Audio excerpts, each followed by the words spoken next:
আসসালামু আলাইকুম। কেমন আছেন সবাই? আশা করছি সবাই অনেক অনেক ভালো। আল্লাহর রহমতে আপনাদের দয়ায় আমি অনেক অনেক ভালো আছি। তো আবারও চলে আসলাম আপনাদের মাঝে নতুন একটি ভিডিও নিয়ে। তো আজকে ছোট মাছ রান্না করব কিভাবে সেটাই আপনাদের সাথে শেয়ার করব। আসলে একটা সময় ছিল যখন ছোট মাছ খেতে পারতাম না বা ভালো লাগতো না, কিন্তু এখন শহরে এসে মনে হচ্ছে যে ছোট মাছের প্রতি এত টান এসেছে, এত ভালোবাসা এসেছে, কি বলবো।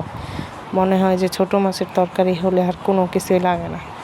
তো যাই হোক, শহর এলাকায় নদীর মাছ পাওয়াটা খুবই কঠিন, সেটা আপনারা সবাই জানেন।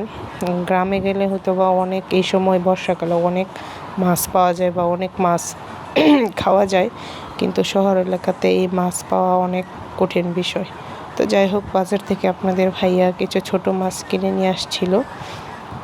তো ওই মাছগুলোই আজকে রান্না করব আর কি। ওই দিন রাতে এনেছিল, কেটে কুটে ধুয়ে ফ্রিজে রেখে দিয়েছিলাম, এখন আজকে নিয়ে আসলাম। তো এই তো মাছগুলো আমি ভেজে নিলাম হালকা করে, না হলে কাঁচা কাঁচা একটা কীরকম গন্ধ আসে। তো আমি মাছগুলো আজকে রান্না করব আলু দিয়ে। ভিডিওটি ভালো লাগলে অবশ্যই লাইক কমেন্ট শেয়ার করে পাশে থাকবেন।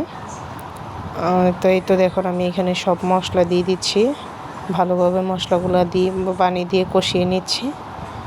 আজকে রান্না করব আলু দিয়ে, ছোট মাছ দিয়ে ভাজি করব আর কি। আপনারা এরকমভাবে খেয়েছেন নাকি অবশ্যই কমেন্ট করে জানাবেন। আমি প্রায় মাঝে মাঝে এরকমভাবে রান্না করি। তো যে কারণে আর কি ভিডিও ক্লিপ নিতে পারি নাই, সে কারণটা হলো আপনাদের বাইরে অনেক পরিমাণে ঝড় বৃষ্টি হচ্ছে, মানে অনেক পরিমাণে, সে কারণে কারেন্ট চলে গিয়েছিল। এই কারণে আর ভিডিও ক্লিপ নিতে পারি নাই রান্নার আর কি। রান্না একবারে শেষ করে ভিডিও ক্লিপ নিয়েছি। কারেন্ট ছিল না, তো তাই অনেক অন্ধকার ছিল। তো এই যে দেখেন,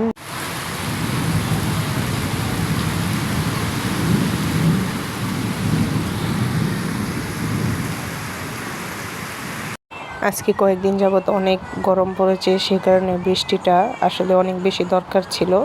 আবহাওয়াটা ঠান্ডা হয়ে গেছে। তো আমার ভিডিওটা এই পর্যন্তই। সবাই ভালো থাকবেন। আল্লাহ হাফেজ। আর সবাই লাইক কমেন্ট শেয়ার করে পাশে থাকবেন। আল্লাহ হাফেজ।